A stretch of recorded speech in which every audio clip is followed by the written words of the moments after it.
Merci. Voilà, on est à peu près tous là à nouveau. Il y en a qui arrivent en ce moment. Ça va. Eh bien, donc, bienvenue à tout le monde. Encore une fois, on fait comme si on recommençait, comme si on commençait. Waouh, il y a un joli fond chez toi, Georges. Ah oui, c'est dans la salle en bas. Ok, super. Donc, eh ben, on va commencer avec un petit peu de recentrage. On en a besoin après tout ce zoom chaos. Et puis après, on va rentrer dans la matière. La matière aujourd'hui, c'est le diable. Donc, en fait, ce que je veux dire, c'est qu'on va rentrer dans l'explication de ce que c'est le magnétisme qui sépare et voir comment on peut euh, en retirer quelque chose concrètement dans notre vie, de reconnaître cette énergie qui se manifeste dans notre vie. Ok, commençons en fermant les yeux, on dresse un petit peu le regard, on redresse le dos.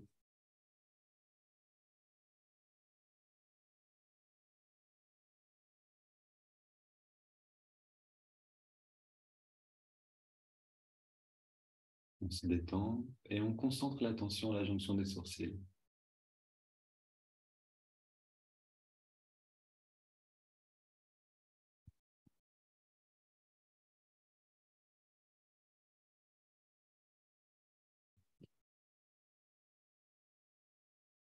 Et à cet endroit-là, dans le silence intérieur, dans l'émetteur de l'esprit, ce qu'on appelle l'émetteur de l'esprit, c'est l'œil spirituel. À cet endroit-là, on demande à notre guide invisible de nous guider, de recréer le lien, ou en tout cas de nous rendre réceptifs à ces liens, de nous aider à ressentir cette relation intérieure avec ce qu'on pourrait appeler le maître intérieur.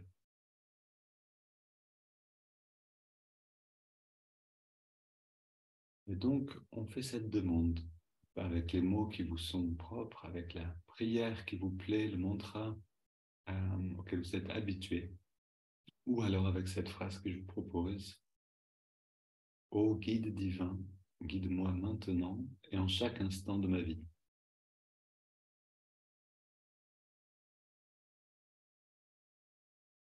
Sur l'inspire et sur l'expire.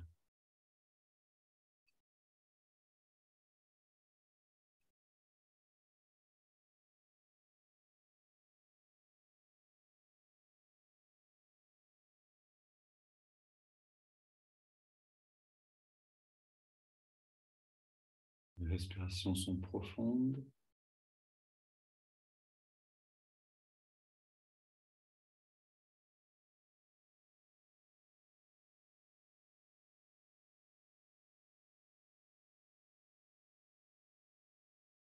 Et comme un bon artisan, ici un artisan de la conscience, on s'applique à bien manier les outils. La respiration est profonde. On écoute les battements du cœur si on peut les ressentir. Et on répète tranquillement cette phrase ou cette prière, ce mantra intérieurement dans la fluidité de la respiration.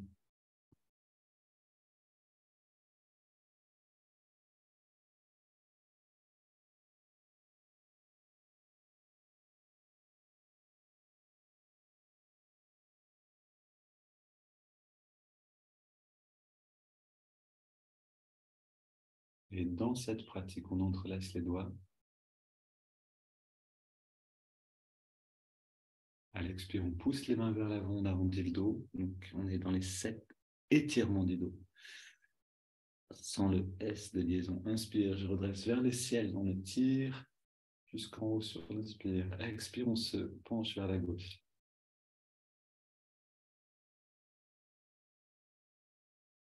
Inspire, on revient au centre. Expire, on se penche vers la droite.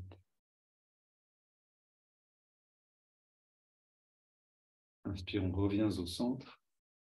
Et l'expire, on se tourne vers la gauche. On pose les mains sur le sol, sur la chaise, et on se tourne le plus loin possible avec quelques respirations profondes.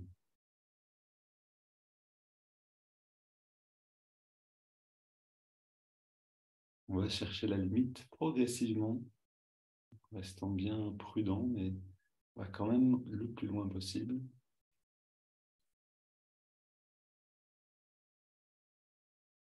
Et on vient au centre. À nouveau, inspire, on étire vers les ciels. On se tourne à l'expire vers la droite. Sur cette pratique intérieure qui continue tranquillement. On soutient avec les mains. Et on se tourne.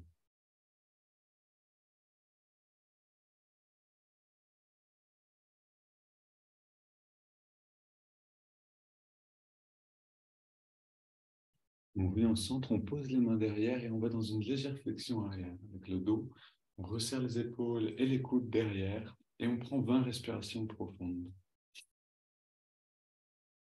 Inspire par le nez, expire par la bouche. Attention de ne pas plier la tête trop en arrière, parce que dans le cou, on veut que ça reste un petit peu dans la longueur encore.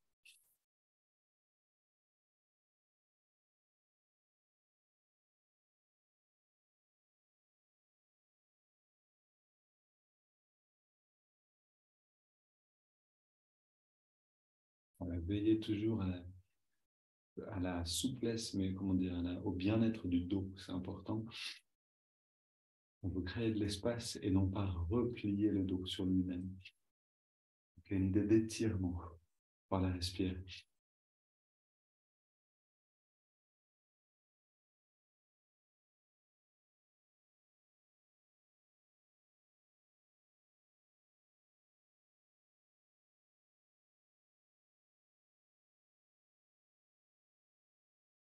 Et respire.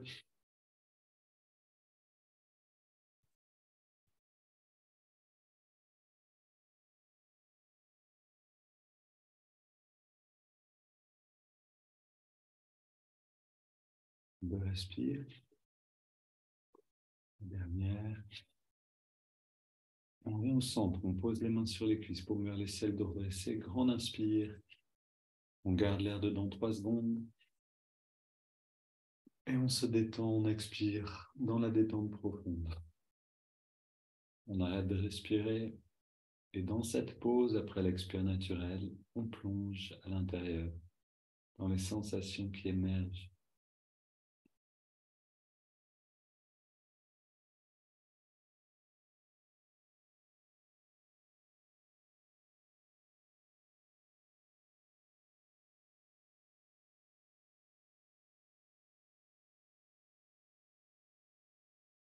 Sans cette pulsation, sans cette vibration, l'énergie intérieure. On inspire maintenant lentement. On garde l'air dedans, on rentre le ventre. On relâche le ventre et on expire.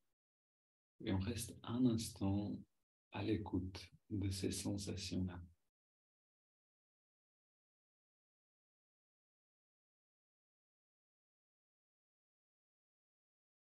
Chaque seconde pendant laquelle on peut ressentir ce monde intérieur, c'est un moment, c'est une seconde passée à aller vers la source.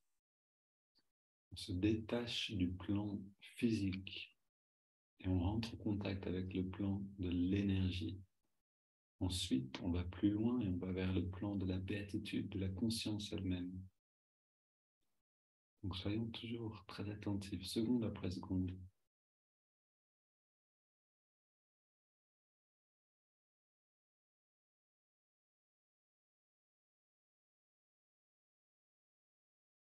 Maintenant, une inspiration profonde par les narines. On garde l'air dedans, on serre les poings, on contracte les bras, on contracte les jambes, on contracte le torse, le dos, le cou. Et on relâche tout à l'expire. Et encore une fois, on inspire. On contracte tous les muscles. Une détente, dernière fois. Dernière chance de recycler les tensions en bien-être et en détente. Super. Inspiration profonde par les narines. Donc sur 5 claquements de doigts, surtout, on veut retrouver la pratique intérieure, la prière ou le japa. Sur l'inspire, Maintenant, sur la rétention, on retient le souffle. Et sur l'expire maintenant.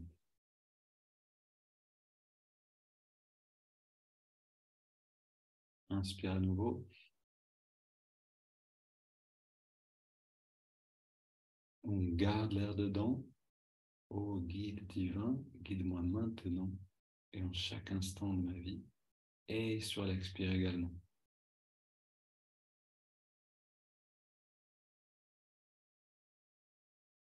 Inspire.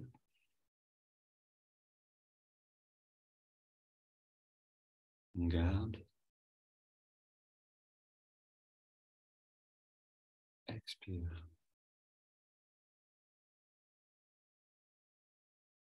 Une dernière. Inspire. On retient.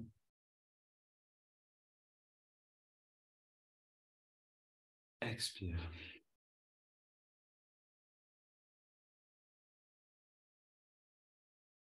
Une grande inspire.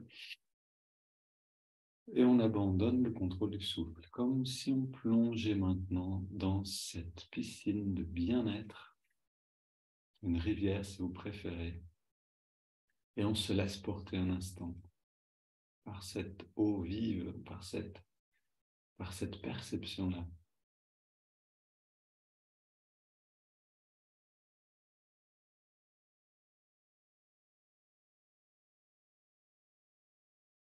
Ouais, on peut sentir là la magie de ces préparations, qu'on appelle asana et pranayama, littéralement, travail du souffle et étirement du corps, qui nous prépare à entrer en nous-mêmes. Donc le sens de ces pratiques, en fait, de yoga, c'est vraiment d'être avant la méditation.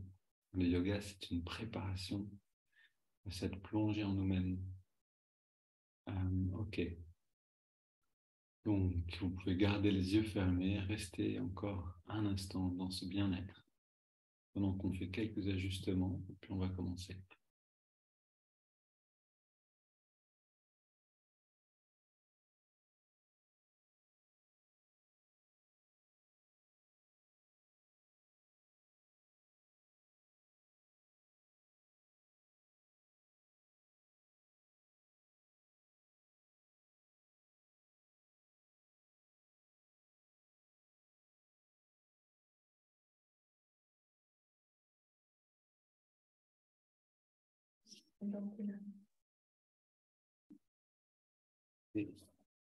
Et donc, bienvenue à ce moment, donc, satsang, donc avec un...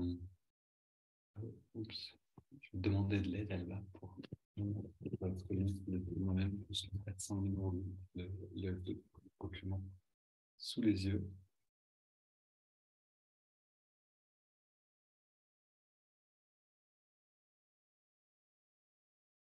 Merci. Parfait.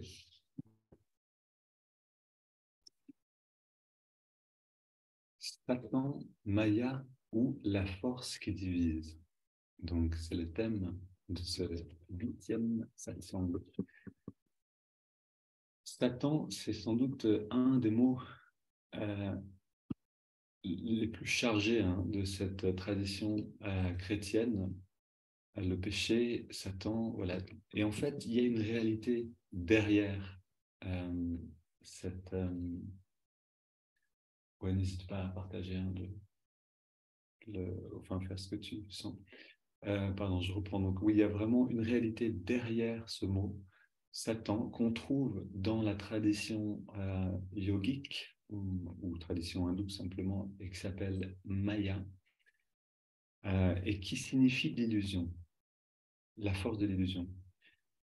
Ici, l'illusion, c'est à comprendre comme justement cette force qui nous amène à vivre là où on vit maintenant, c'est-à-dire dans le monde des objets, dans le monde tout court, c'est-à-dire dans la perception avec nos 5 sens d'un monde extérieur, d'une différence entre l'autre et nous-mêmes, d'une différence entre le monde, les objets et nous-mêmes. Donc, ce serait une illusion. Et donc, mais seulement une des deux forces. Une autre force est présente et qui n'est pas cette force qui nous amène vers l'extérieur, mais qui justement nous ramène, par exemple, tous ensemble aujourd'hui, pour comprendre justement. C'est-à-dire, il y a une force qui naturellement est présente chez l'humain et qui le ramène vers qui il est vraiment. Vous m'entendez bien? Oui, super, merci. Ok, parce que le son ici est quelquefois un peu faible. Et donc, on a ces deux forces qui sont à l'œuvre. C'est pas seulement donc une vision, comment dire, religieuse de la chose. C'est pas une philosophie intellectuelle. C'est quelque chose de très concret, de très pratique. C'est une connaissance pratique. Et si on sait justement reconnaître la manifestation de ces deux énergies, de ces deux courants, on peut commencer à nager dans les bons courants. Si on prend l'image de la rivière, on va choisir d'aller dans la bonne direction, si on ne veut pas nager à contre-courant. Et donc, on a dans la vision chrétienne, je vais vous lire simplement cette phrase, le diable dans le christianisme est couramment défini comme un ange déchu qui s'est rebellé contre Dieu. Satan a été banni du paradis et envoyé sur terre. Alors, c'est une description du diable que j'ai simplement trouvée sur Wikipédia. Oui, je le confesse. Je ne suis pas allé très loin le chercher, mais qui nous dit l'essentiel. C'est-à-dire, il y a quelque chose, cet ange déchu qui est banni du paradis et envoyé sur la terre. Et en fait, on trouve cette explication chez Yogananda légèrement nuancée, mais c'est la même chose. Je lis ce que dit Yogananda à ce sujet dans ses préceptes. À l'origine, cette force créatrice universelle, donc qu'on appelle Maya ou Satan, reposait dans le sein de Dieu, donc en Dieu, mais étant chassée, c'est-à-dire projetée loin de l'esprit, loin de Dieu, elle est devenue une force indépendante consciente, créant des dualités finies, illusoires, contraires au modèle de l'esprit unique universel. Donc elle est devenue indépendante, et elle a créé cette dualité de monde, cette dualité d'objets, pardon, cette infinité plutôt d'objets, qui est un monde illusoire duel et qui est contraire à ce modèle en fait de un seul Dieu, c'est-à-dire une seule conscience qui est le seul objet, si on veut dire, sans contraire. Comme Dieu est conscient, donc je continue ici, comme Dieu est conscient, la force créatrice qui est sortie de lui était consciente également.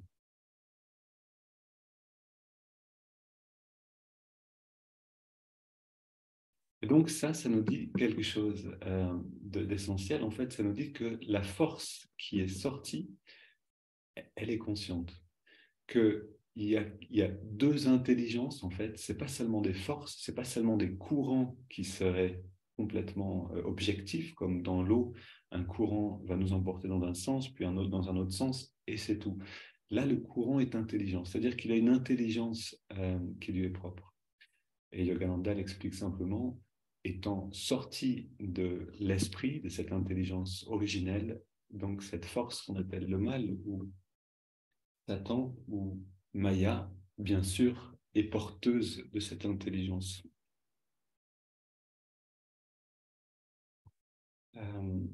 Juste...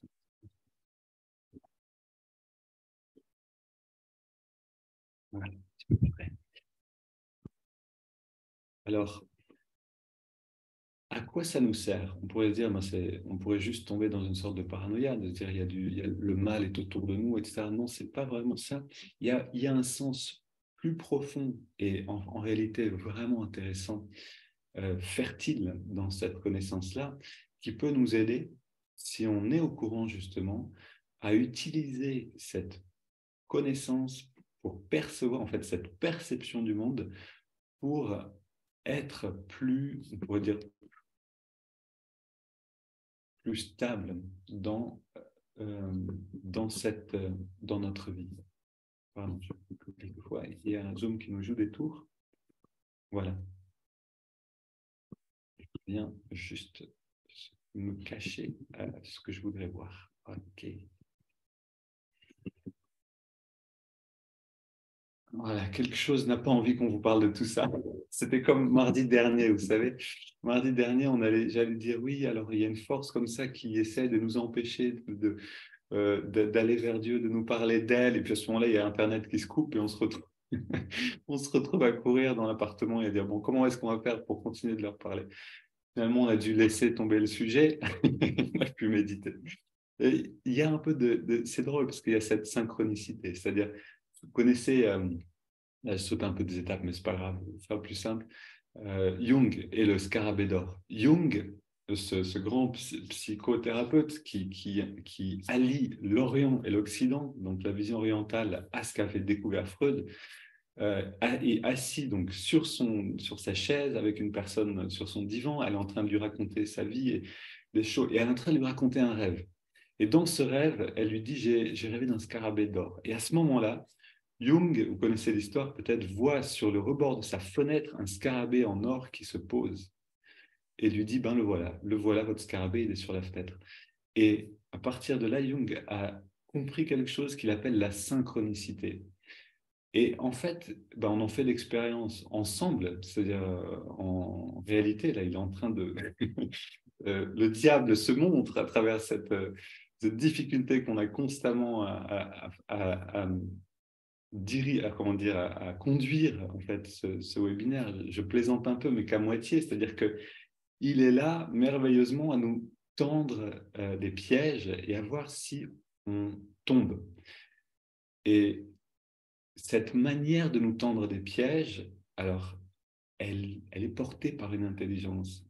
C'est-à-dire que exactement comme le scarabée d'or va venir se poser à un moment précis où peut-être Jung n'a jamais vu de scarabée d'or dans sa vie, et puis tout d'un coup, il y en a un qui est là et qui se pose sur la fenêtre, au moment où elle parle de ça, voilà, et du coup, ça devient une synchronicité. Ça devient ce qu'il appelle une synchronicité, qui est la manifestation d'une intelligence qui est là, qui se révèle par ce qu'on pourrait appeler simplement un hasard, mais si on va chercher un tout petit peu plus loin, on voit qu'il y a un sens là derrière. Et bien c'est pareil avec avec ce qu'on pourrait appeler Satan ou Maya, c'est que c'est porté par une intelligence. C'est pas juste que la vie est difficile, mais les choses se compliquent pour nous amener d'une manière parfaite à quelque chose. On pourrait dire ici, pour nous, par exemple, on a de plus en plus de difficultés avec Internet, etc. Est-ce que ces difficultés sont là pour nous empêcher simplement de faire, ou est-ce qu'elles sont là pour nous apprendre à rebondir, à être patient, à être peut-être même fertile, à ne pas se laisser emporter par une émotion de désespoir, de se crier dessus, etc., ou d'aller engueuler le voisin et je ne sais pas quoi, mais d'essayer de trouver une solution avec cet Internet pour réussir. Et donc là, il y a quelque chose qui est intéressant dans cette force-là, c'est que en fait, elle est à notre service. C'est-à-dire qu'en réalité, ce qu'on appelle le diable est une partie de Dieu, bien sûr. Mais dans notre existence à nous, dualiste, c'est-à-dire dans notre existence incarnée simplement, dans ce monde des objets, de la multiplicité, dire que tout est Dieu et donc que cette force est Dieu, ça ne va pas forcément nous aider. On n'est pas avec notre conscience dans l'unité et donc on peut le dire, mais ça sera intellectuel. Par contre, dans notre plan d'existence, il y a quelque chose qui nous emmène vers l'unité et il y a quelque chose qui nous emmène vers l'extérieur. Et donc, on a besoin, à notre niveau, de reconnaître ces deux forces et de voir comment, en réalité, cette force qui apparemment nous emmène vers l'extérieur, c'est-à-dire nous amène dans des difficultés, nous perdrait, en réalité est là pour nous renforcer dans notre détermination à aller dans la bonne direction. Et donc, c'est là où on peut vraiment voir la vie comme une école. C'est-à-dire une école dans laquelle l'âme s'incarne pour apprendre des leçons. Par exemple, pour un tel, ça va être la patience ou la tolérance.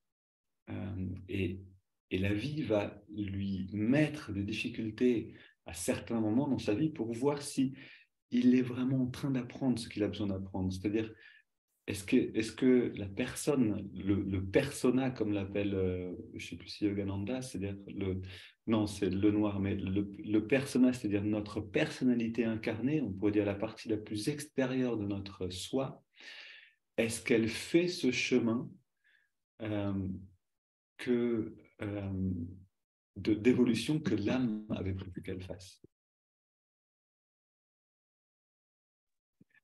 Et si elle fait ce travail-là, en fait, pour qu'elle fasse ce travail-là, elle a besoin de deux choses. Elle a besoin d'une part d'être guidée intérieurement euh, par cette intuition qui est littéralement la voix de l'Esprit Saint, on pourrait dire simplement, qui parle à travers elle et qui va l'amener dans les bons choix, dans les bonnes attitudes. En fait, on est dans ce film-là, dans ce jeu JEU, où on peut soit gagner, on pourrait dire, soit perdre, soit grandir, soit décroître, soit nous racornir, en fait, soit oui, perdre notre intégrité. Et donc, dans ce grand jeu cosmique, dans ce film qu'on vit nous-mêmes, dont on est le héros, on a le choix entre aller suivre la bonne direction, la bonne petite voie, ou aller dans l'autre direction. Maintenant, ces deux forces, donc, comme je le disais juste avant, elles travaillent ensemble. Et donc, si on voit la vie comme une école, donc je reviens un petit peu en arrière, une école dans laquelle l'âme incarnée vient apprendre les leçons qu'elle doit apprendre, on peut voir Dieu comme le directeur de l'école. Il n'y a que lui, en réalité, qui régit cette école. Il n'y a personne d'autre. Et tout le monde est à son service. Mais on peut voir aussi le diable comme, alors, c'est peut-être pas très gentil pour les examinateurs, mais comme celui qui fait passer des examens. C'est-à-dire, c'est parce que l'inspecteur, on va dire l'inspecteur des, je ne sais pas si c'est vraiment ça qu'on peut dire, mais en tout cas, celui qui vient faire passer les examens, allez, on va dire l'inspecteur des écoles qui passe dans les classes et qui voit qu'il y a des élèves qui ont déjà tout compris. Ce n'est pas un inspecteur des écoles qui vient pour voir juste les profs, c'est un inspecteur qui vient voir aussi les élèves et puis voit, ben, ok, un tel, il a déjà tout compris, tu as compris ta leçon, allez, viens, tu vas venir, je vais te faire passer dans la classe d'après. Et ben, c'est comme ça que ça se passe pour nous. C'est-à-dire, à partir du moment où, face aux difficultés qui nous harcèlent, qui viennent régulièrement dans la vie, nous tester, face à ces difficultés, si à un moment on sait faire le pas de s'élever au-dessus de ces difficultés, on peut littéralement passer dans la classe au-dessus. Ça veut dire en fait que c'est par là que la conscience peut grandir. Méditer, c'est super, mais méditer sans vivre ces difficultés et aller au-delà de ces difficultés-là, on a tous nos limites, simplement nos faiblesses, les choses qu'on a besoin d'apprendre dans cette vie-là, et ben, tant qu'on médite sans faire cet effort-là de croissance face aux difficultés, en fait, c'est encore une méditation de préparation, on pourrait dire. C'est Arnaud Desjardins qui disait ça joliment. Il disait il y a ceux qui, en fait, on se pense, j'ai un petit peu oublié, mais les termes exacts qu'il disait, j'ai oublié les termes exacts, mais en gros, l'idée, c'était, voilà, on se pense disciple parce qu'on a un maître, alors qu'on est aspirant disciple. C'est-à-dire que pendant très longtemps, on va être dans une maturation dans laquelle on va méditer, on va faire du yoga, on va respirer, on va lire de la philosophie, on va parler avec des amis de la spiritualité. Mais face à nos difficultés intérieures, on est encore impuissant. Et donc, pour Arnaud Desjardins, donc ce moment où on va vraiment obéir au maître, c'est le moment où on va se mettre en face de ces difficultés-là et commencer le changement extérieur. Et à partir de là seulement, on devient un disciple, c'est-à-dire qu'on devient discipliné. On a la discipline dans le feu de l'action, de retourner à l'intérieur et de dire, mais en fait, alors mon habitude, elle me dirait de faire ça, ou ma tendance me dirait de faire ça. Qu'est-ce que c'est que toi, tu me dis mettre à l'intérieur de moi-même? Qu'est-ce que toi, tu me demandes de faire? Et le maître à l'intérieur, si on lui demande, il parle. C'est pour ça qu'on le fait d'ailleurs au début de chaque méditation. On lui demande de s'exprimer. On lui demande de venir dans notre vie et de nous parler. Et donc, il y a un moment où on va sentir qu'il nous demande de faire autre chose.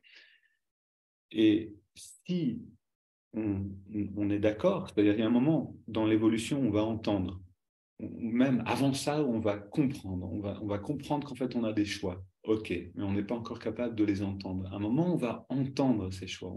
Mais oui, j'entends cette petite voix qui me dit, là, tu es en train de faire quelque chose, tu es en train de t'énerver, par exemple, alors que tu devrais juste rester silencieux et la colère passerait. On va quand même s'énerver. OK, ça, c'est une étape. On est encore tombé d'une certaine manière. Et puis, une prochaine étape, on va comprendre, entendre le choix, on va le sentir, et puis on va commencer à aller dans cette direction. D'abord faiblement, sans doute, on va faire un pas, et puis on va trébucher, puis on va quand même s'énerver, par exemple, on va retomber dans une habitude, mais on aura déjà fait quelques pas. Et puis, ensuite, vient un moment où on peut créer un nouveau chemin.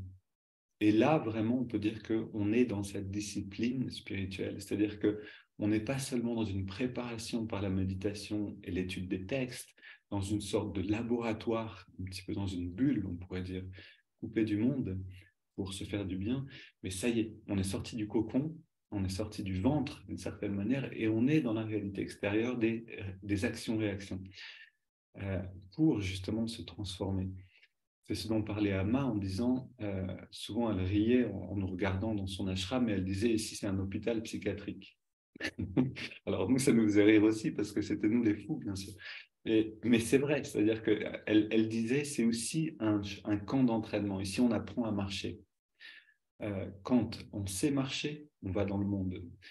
Et en réalité, là-bas, il y avait déjà beaucoup d'opportunités, de chances d'être en face d'une émotion négative.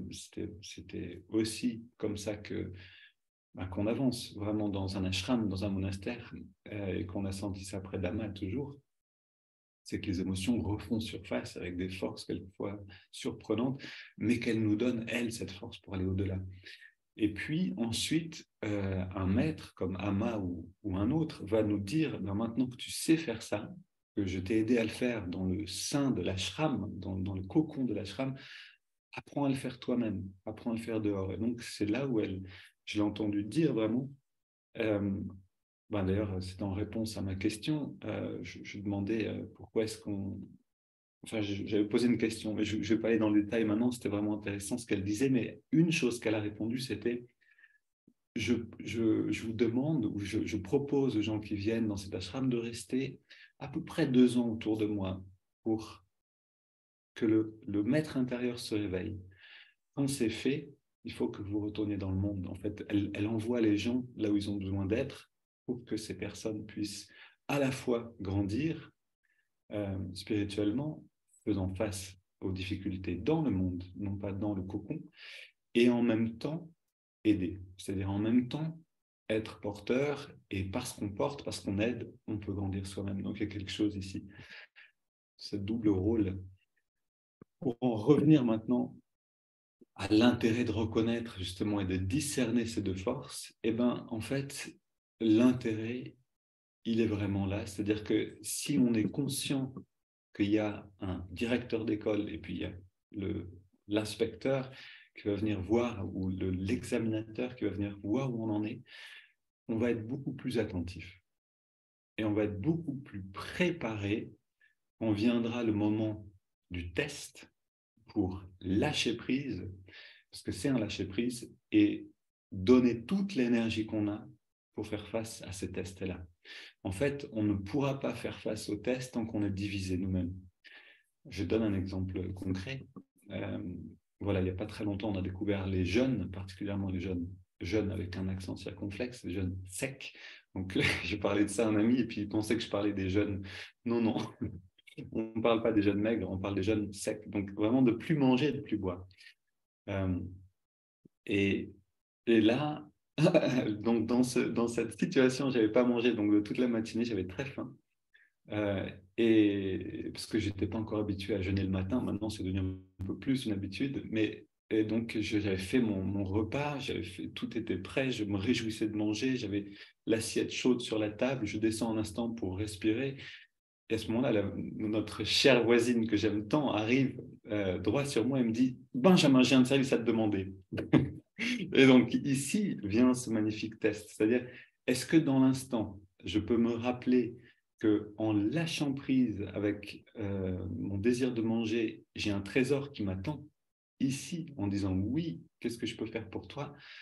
Ou est-ce que je ne peux pas lâcher prise et je serre les dents et je dis ouais ben attends une seconde, on peut peut-être trouver un autre moment. C'est-à-dire est-ce que je suis prêt à lâcher prise avec cette émotion qui est à l'intérieur et à montrer que oui, j'ai passé le test. Ça y est, j'en suis à un autre niveau d'une certaine manière, donc ma conscience peut grandir, peut s'éveiller. Ou pas. Alors la suite ici, c'est que moi j'étais un petit peu entre les deux et j'ai dû quand même, je crois que je l'ai aidé, mais j'étais quand même très pressé de retourner manger. Mais après, ça m'a fait réfléchir, c'est-à-dire, il y a cette nourriture, et puis il y a cette autre nourriture dont j'ai si soif de croissance spirituelle, de ce bien-être que je trouve dans la méditation. Et en fait, je sais que si je peux lâcher prise avec on en parlait dans les dernières semaines, avec mon attachement à ce monde matériel, la richesse du monde intérieur, du monde spirituel va s'ouvrir toute seule, va se montrer. Et donc ça, c'est, voilà, c'est si on est au courant, en fait, hein, si on le sait, c'est pour ça que le matin, c'est une bonne chose pour se préparer avec peut-être une prière ou une affirmation, comme j'accueille, qu'est-ce que c'était en chaque instant, ou simplement j'accueille tout ce qui vient à moi comme une opportunité pour grandir encore. Et ce genre d'affirmation, ça va nous permettre de rentrer dans la journée en voyant, en regardant la vie avec ce discernement d'attendre que la difficulté vienne.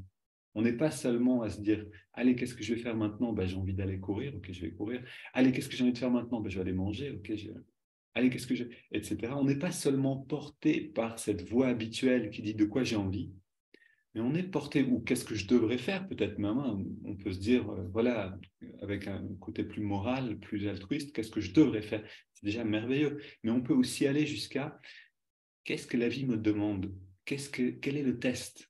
Qu'est-ce qui vient comme difficulté vers moi maintenant? Et donc, si on est préparé en se posant cette question, au moment où la voisine arrive en disant viens m'aider, alors que, ou alors au moment où Internet se casse la gueule, alors que justement on avait tout préparé pour que tout se passe bien, eh ben, ça devient simplement plus facile parce on est préparé et donc on connaît, c'est un homme averti en vaut deux, mais oui, c'est-à-dire à partir du moment où on sait que les choses peuvent se passer de travers exprès pour qu'on puisse grandir à partir de ce travers-là, eh ben, on accueille ce travers autrement. Et donc, voilà l'intérêt en réalité de parler de Satan, Maya ou la force qui divise, c'est que dans les ténèbres elles-mêmes, dans cette division elle-même, est la graine de la réunion.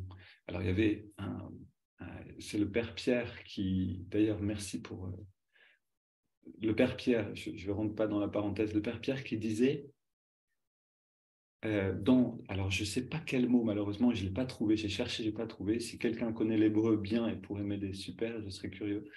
Mais il disait, dans le mot hébreu, ténèbres, il y a une racine dedans, je ne sais pas si c'est une racine, si c'est une syllabe ou quelque chose comme ça, qui est la racine de la lumière. Et donc c'est quelque chose qui peut nous éclairer aussi, c'est-à-dire dans le moment de la difficulté, là est le grandir, là est l'éveil potentiel. Et donc, se pencher sur l'existence de cette force, on pourrait dire, négative ou qui divise, c'est en réalité se pencher sur notre potentiel de croissance.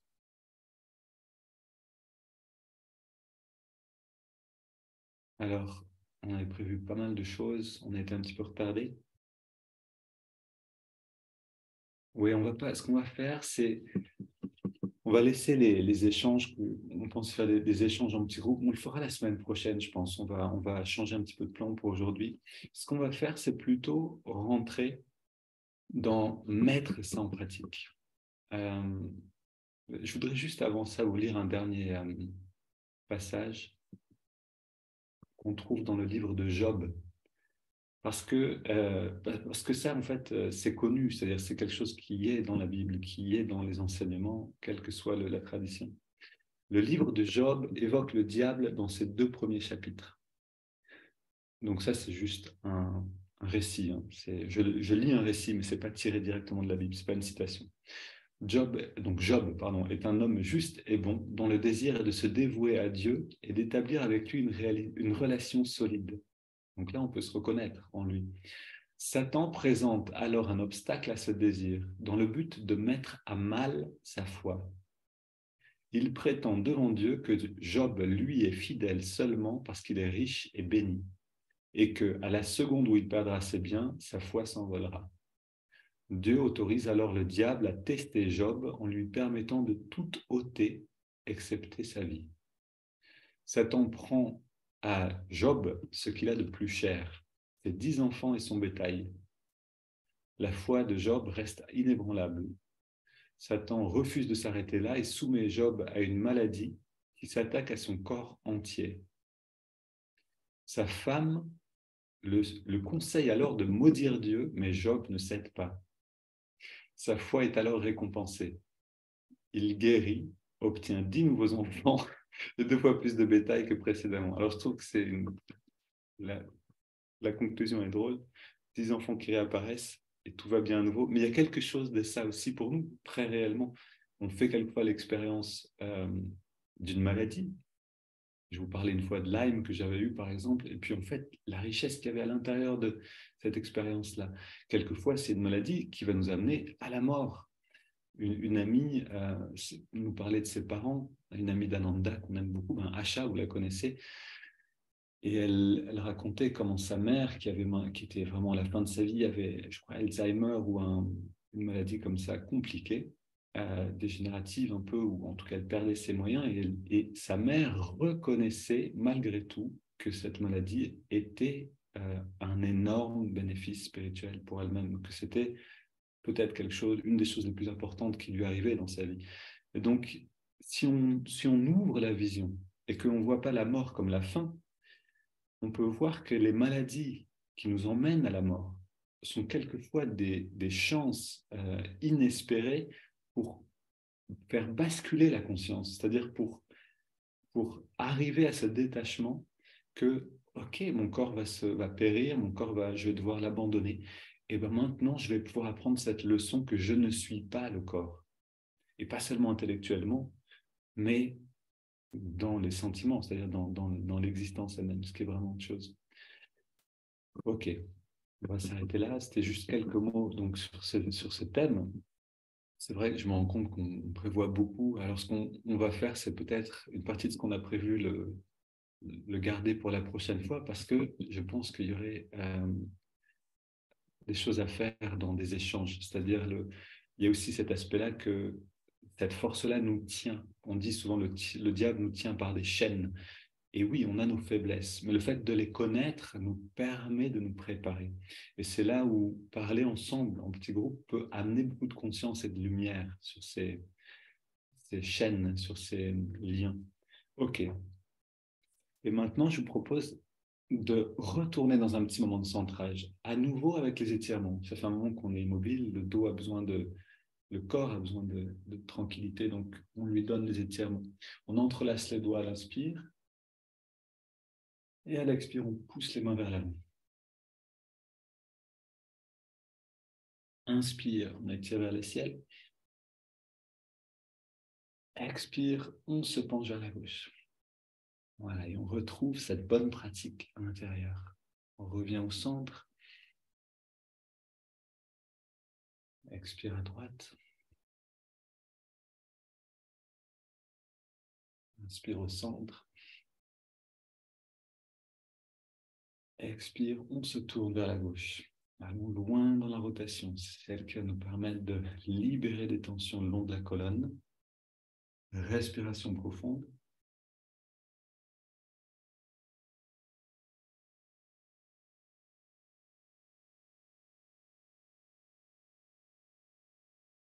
Et on revient au centre. Inspire, on étire les bras vers les ciels le plus haut possible. Expire vers la droite. On pose les mains en soutien. On respire dans la rotation.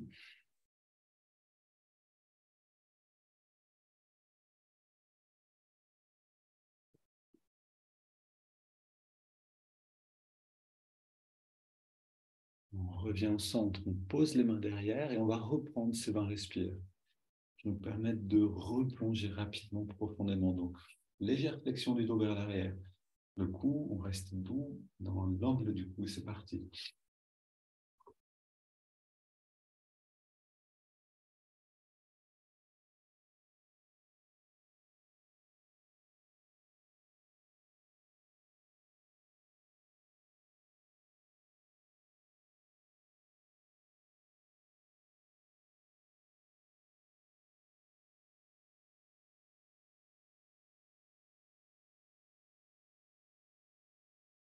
Respire encore.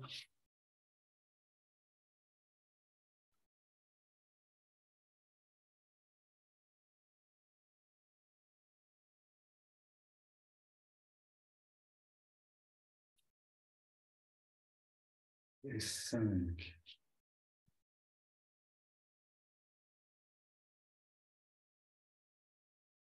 Les plus grandes respires.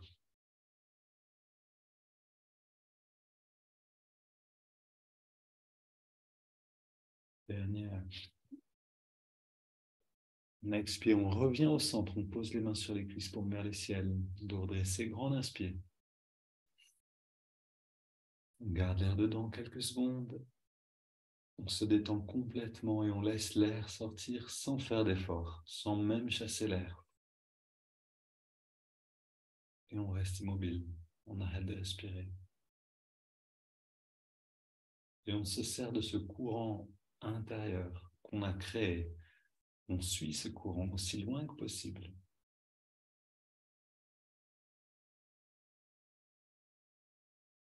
Vers le centre de nous-mêmes.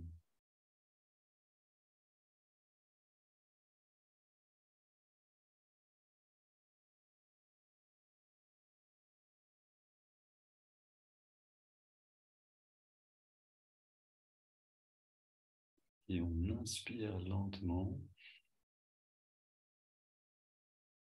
On garde l'air dedans, on rentre le ventre. On relâche le ventre et on expire.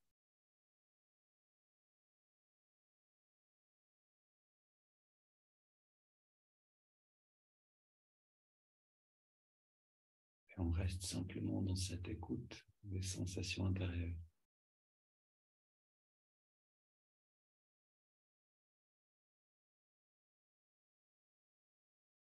On profite de ce moment de calme. On a étiré le dos, le corps nous laisse un peu tranquille. Vous savez, comme un enfant qui arrête de demander de l'attention. Pendant ce moment-là, on a rempli aussi d'énergie le corps avec les respirations. L'énergie devient conscience.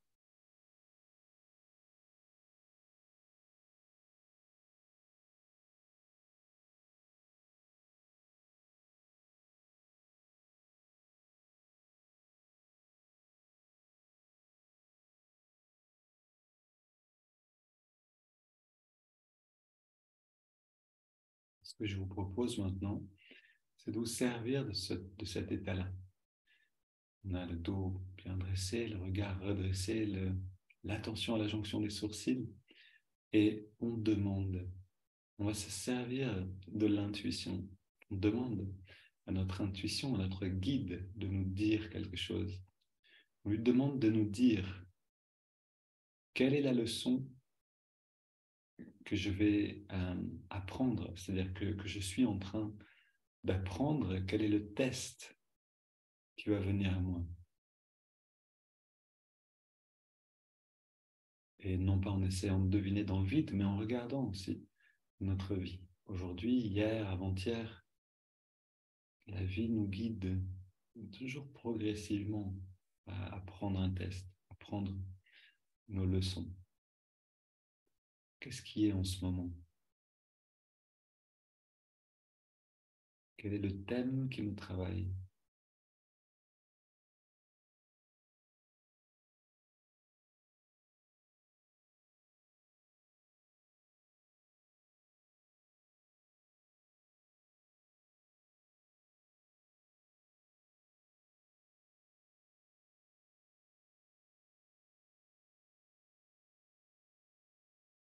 Où est-ce qu'on a des difficultés?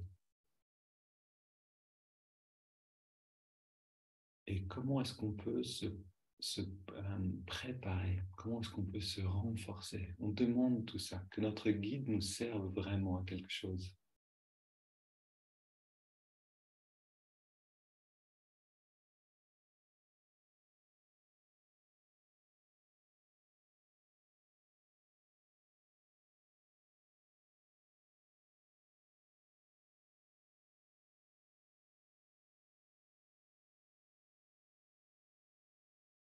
Ok, quelle que soit la qualité de la réponse, on l'emmène avec nous et on la transforme. On a l'intention de la transformer en action pendant cette journée, pendant, oui, vraiment cette journée même. Si on, si on travaille de cette manière, on demande à notre guide, qu'est-ce que c'est maintenant que je suis en train d'apprendre? Dis-moi ce que je dois faire pour me préparer. Puis on agit à partir de là. Alors le guide va nous parler de plus en plus facilement, aussi de plus en plus clairement.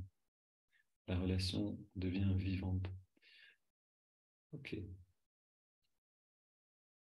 Et, et ne soyez pas déçus si vous avez une réponse partielle, vous n'arrivez pas à la comprendre, vous n'arrivez pas à voir ce que c'est normal. Yogananda donnait une image, il dit, je suis là pour vous aider de l'intérieur de vous-même, comme tous les maîtres spirituels. Mais quelquefois, il y a tellement de parasites sur la fréquence radio que j'arrive pas à vous faire parvenir le message que je suis censé vous faire parvenir. Notre travail à nous, c'est d'enlever les parasites, enlever vous savez, le bruit sur la fréquence radio qui empêche de comprendre. Et de demander encore et encore, et d'essayer encore et encore, jusqu'à ce que les mots deviennent plus clairs. Ok, les amis, on arrive à la fin de cette petite aventure ensemble, ou plutôt au début. Je vous propose de vraiment amener tout ça en pratique dans la journée. Vous pouvez rester en méditation maintenant si vous voulez, c'est une très bonne idée. Et puis, et puis un bon week-end à tous. À lundi pour méditer ensemble.